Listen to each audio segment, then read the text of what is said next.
youtuber, influenciadora digital do Instagram, economista. E, olha, desculpa, o trabalho que você faz na internet é muito legal. Obrigada. Muito da legal. influência do meu pai também, né? Do AGF, enfim, então foi... Acho que seu pai tá nem aí pra rede DNA. social, né? Fui procurar o canal do YouTube do seu pai. O canal do YouTube do seu pai tem 65 mil inscritos. Não, tipo, o canal nem dele, aí pra isso. o canal dele é o nosso. Tanto que ele fala, pô, pelo amor de Deus, eu deleguei pra vocês porque eu não quero mais fazer isso. Eu Mas quero ele tá me com 83, aposentar. não tá? 83 anos. E ainda Cara, pensa, eu sou muito e fã ainda do seu pensa pai. no É futuro. demais, é demais. Você pensa no futuro? Pensa. Todas as posições ele fala, eu tô comprando isso aqui pro futuro, pra daqui 5, 10 anos. Eu ia falar, o que é futuro pro seu pai? Ele não pensa em curto prazo, tá no DNA dele pensar no longo prazo. Isso é impressionante. Fábio, conta pra galera um pouco quem é o pai da Luiz. O pai da Luísa é só... Coloca na tela, tá, Maurício? É só o maior investidor pessoa física da nossa bolsa. Só isso. Só isso. Então, é um cara que construiu em uma jornada ali os investimentos, de pouquinho em pouquinho, com premissas importantes, que a Luísa traz muito essas premissas. As premissas de você ir comprando empresas ali que estão abaixo do preço, desvalorizadas, e pensando sempre no futuro, sempre. E quando tem oportunidade de queda, oportunidade de crise, aí que ele compra um monte. Quando todo mundo está correndo, é aí que ele entra. Então, assim, é um pensamento que é muito difícil ter hoje, Kariane. Muito difícil. As pessoas querem Você tudo acha ele no muito curto prazo. arrojado? Ou ele é conservador? Fazendo a leitura da carteira dele.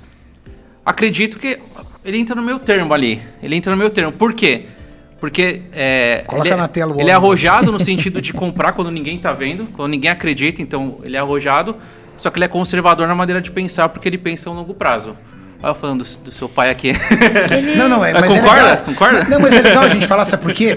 Porque assim a Luísa tem a visão externa. Porque ela vive com um Luiz, que é o pai. Então ela tem as fraquezas de um homem que a gente só vê fortaleza. É verdade. Então é legal ela conseguir enxergar, inclusive. Tá aí, ó, pessoal. Tá aqui o homem. Luiz Barsi, eu conheço e acompanhei ele há um tempo já, não tem muito tempo, mas não tem muito tempo porque ele é uma pessoa um pouco avessa à rede social, ele tá descobrindo isso agora, deve ser influência sua, Ele Luiz. é low profile. Low profile, mas ele é um gênio, é um absurdo a forma, e o que é mais inspirador nele, como ele ensina você a lidar com dinheiro, cara, assim, tipo, existem coisas que pra ele são totalmente atingíveis financeiramente, e ele olha e fala assim, cara, mas isso não é uma prioridade para mim, por que eu vou ter isso? Então ele ensina muito pra gente o que é prioridade e o que é vaidade. É verdade. Eu acho que muito mais do que educação financeira, o seu Luiz Barsi, ele consegue mostrar pra gente muito mais do que ensinar sobre finança. Eu acho que seu pai ele é capaz de ensinar a gente sobre a vida. Seu pai começou com quantos anos de idade? Ele era uma pessoa de vida simples? Você vem de uma geração de quem tem dinheiro ou não? Vida simplíssima. A minha avó veio imigrante da Espanha, né? E veio com 12 anos pra cá, conheceu meu avô, teve o meu pai, ele perdeu o pai com 1 ano de idade. Então, naquela época, né, filho, neto, essas coisas, era filho do meu filho. A nora não tem nada a ver. Então, quando o meu avô morreu, o meu bisavô meio que expulsou a minha avó e meu pai de casa e eles tiveram que ir para um cortiço no Brás. Então ele dividia ali uma salinha, né, um quarto com outras 3, 4 famílias também de mães solteiras, né? Então as mães que não trabalhavam ficavam olhando os filhos e a minha avó saía para trabalhar. Já trabalhou de tudo, lavadeira, costureira, né? Até que ela juntou uma graninha e montou ali um estúdio de costura. E a primeira profissão do meu pai foi de engraxate. E logo depois, quando a minha avó montou a lojinha de costura dela, foi alfaiate. Inclusive, ele teve a profissão de alfaiate junto com o Ronaldo Esper. Caramba. Ele se lembra do Ronaldo Esper no Brás, lá tal. Eles eram colegas de profissão na época. E uma das coisas que a minha avó sempre incentivou foi o estudo. Então, o único momento em que você não vai trabalhar junto comigo é no momento da escola, você tem que ir. Sempre fez questão disso e ele sempre foi muito estudioso. Então, ele se formou, foi fazer técnico em contabilidade, que ele falou, não, eu preciso aprender a ganhar dinheiro. Naquela época, fazer um técnico já era algo absurdo. Já era algo absurdo, né? Então, imagina, ele nasceu em 39, né? Então, ele fez um técnico em contabilidade, Minha avó super orgulhosa, né? E começou a trabalhar com escritório de contabilidade, auditoria. E foi aí na faculdade de economia, depois que ele começou a fazer, que ele começou a ter contato com outros colegas mais abastados, de famílias ricas, e começou a ter contato com o mercado financeiro, com os investimentos, enfim. Até que um amigo apresentou para ele o pregão da bolsa, né? Que imagina, naquela época era tudo viva voz, tudo na pedra. Então, até hoje ele fala, pendura na pedra, né? Imagina, hoje é tudo eletrônico, pendura na pedra, né? Fechado, tá? Então, você tinha muito essa questão de os negócios eram fechados no fio do bigode. Eu falo, eu compro, você vende, é isso. A sua palavra é o que vale, né? Então, ali, a sua reputação valia muito no mercado. Então ele vem dessa cultura, né, em que o que você fala aqui você tem que ser muito ético, senão o seu cliente te abandonava e ia para outro, né? Ou seja, a palavra do teu pai, esquece, não faz curva. Ah, difícil você contornar, viu? Se ele é isso e acabou. Ele é uma pessoa assim. E como ele começou a investir na bolsa sozinho ali? Exatamente. Então, e aí por ele ter esse know-how em contabilidade é a linguagem dos negócios, né? Bolsa nada mais é do que empresas, são ativos reais. Então, por ele ter esse contato com auditoria, que era meio que um segundo emprego dele, ele largou o escritório de contabilidade e foi trabalhar como operador. Então, ele tinha lá os clientes dele, comprava e vendia para os clientes dele e operava para ele também, um pouquinho de dinheiro que ele tinha. E uma dessas visitas que ele fez como auditor, ele começou a perceber, puxa, o Estado, né, os controladores das empresas que eu audito, sobrevivem de dividendos. Por que eu não posso fazer o mesmo, né? Porque ele via ali os colegas ao lado dele. O mercado financeiro, imagina, desde aquela época, é uma coisa sedutora. Você tem a possibilidade de ganhar muito dinheiro. Então, naquela época, as informações estavam aí, estava no pitch. Quem estava ali na bolsa era quem tinha muito dinheiro, tinha as informações. Então, você imagina, é um negócio muito tentador, ainda mais para ele que veio de baixo, que sempre teve essa gana de querer vencer, de nunca mais querer voltar a ser pobre. Foi por isso que ele foi trabalhar na bolsa, isso que ele disse, nunca mais quero voltar a ser pobre, né? Quero dar um futuro digno para minha família. E aí ele começou a ver que no momento de boom, todo mundo ganhava dinheiro, comprava um carro. No dia seguinte, a bolsa caía, o pessoal não tinha dinheiro para comprar a gasolina, para abastecer o carro. Ele falou, não é isso que eu quero para minha vida, eu preciso descobrir um jeito de me dar bem aqui, de trabalhar, enfim, mas para eu garantir o meu futuro. Ele não teve nenhum mentor, ele foi descobrindo... Não. Intuitivamente. Não, intuitivamente com o trabalho dele de auditor. Né? Então, você imagina, né, naquela década de 60, difícil você ter influências de investidores de fora, que já faziam isso, mas não era um mundo globalizado como a gente tem hoje, né?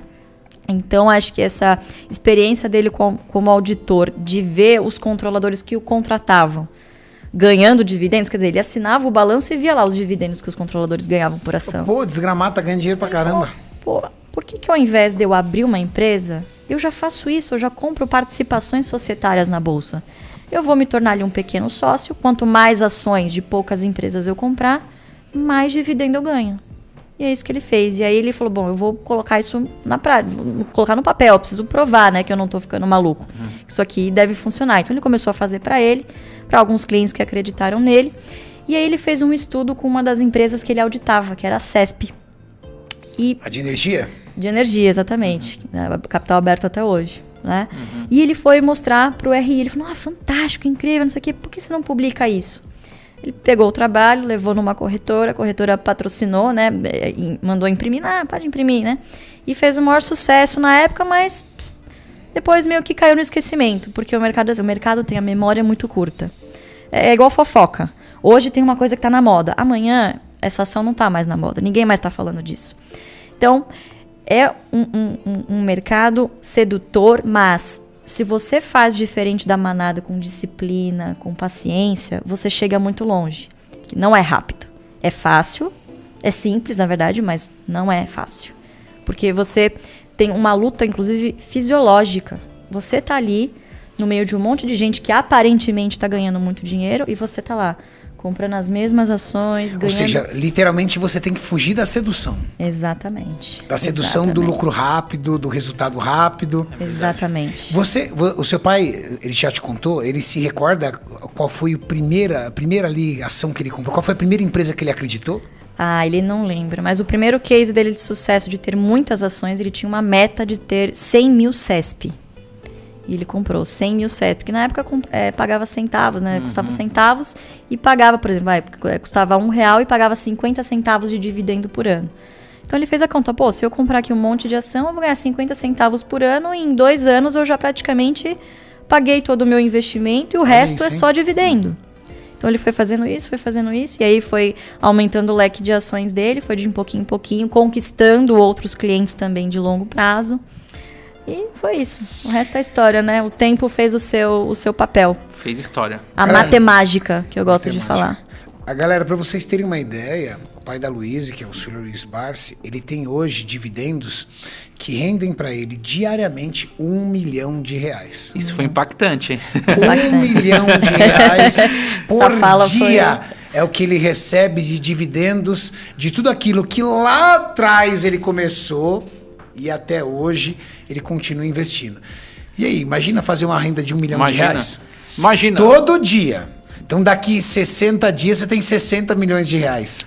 É muita coisa. Engraçado, né? Todo mundo quer R$1 milhão por dia, mas ninguém quer fazer o sacrifício de fazer o que ele fez para chegar onde ele chegou e alcançar R$1 milhão por dia. As pessoas só veem o resultado. A história conta que por anos e anos seu pai reinvestia tudo que ganhava, é verdade? Tudo que ganhava. Não comprava nada de supérfluo, só colocando dinheiro de volta. Esses 360 milhões que ele ganhou na bolsa, ele reinvestiu, ele não gastou nada, porque ele continua trabalhando, ele tá em alguns conselhos, enfim. Caramba. Então ele ainda sobrevive do trabalho dele, com 83 anos, e reinveste praticamente tudo que ele ganha em dividendos. Luiz, continua fazendo a mesma coisa. A hora que o Kaique fez a pergunta, Quantos né, do filhos primo. ele tem? Comigo 5. Sou a raspinha do tacho. Ele continua reinvestindo, tem muita gente para dividir. 6 com a minha mãe. Eu até brinco com ele. Falei, pai, você tá com 4 bi, são 6 herdeiros. Você precisa trabalhar um pouquinho mais aí pra... Vai fazer pelo menos um bilhão para cada um. Um bilhão por cabeça. Um pra cada. A hora que o Kaique fez a pergunta ali no primo, aí você ficou olhando pro seu pai, assim, você achou que ele ia contar aquilo? Como que foi? Eu não achei que ele ia comentar aquilo. Que ele foi falando. Ele geralmente é mais comedido, enfim, porque o pessoal assusta, né? É um susto bom, Mas posso falar, foi muito legal ele ter contado. Porque, foi demais, cara, demais. Aquilo gerou uma repercussão incrível, motivadora. É uma o seu inspiração. pai, ele é zero arrogância. Zero. Ele é 100% motivação. É uma coisa assim, cara. A vontade que dá é de pegar o seu Luiz, botar na mesa e falar: seu Luiz, eu quero ficar 3 dias ouvindo suas histórias. E a gente precisa desses exemplos, né, Cariane? Claro. Esses exemplos de pessoas que conquistaram, que chegaram lá, serem pessoas boas. A gente falta exemplos, né? No podcast do primo, né, Mauricião, para você ter uma ideia, né? O cara começou a calcular tudo o que o senhor Luiz Barsi poderia comprar por dia. Não sei quantas Land Rover, não sei quantos barcos, não sei quantos isso, tal, tudo. Aí ele virou e falou assim, mas isso não é uma prioridade para mim. Exatamente. Comprar essas coisas não é uma prioridade para mim. Prioridade para mim é cuidar e investir na minha carteira. Não sei quantos iPhones, não sei quantas entradas para Disney. Bem isso. É fascinante, é fascinante. É o que faz ele feliz, né? Então,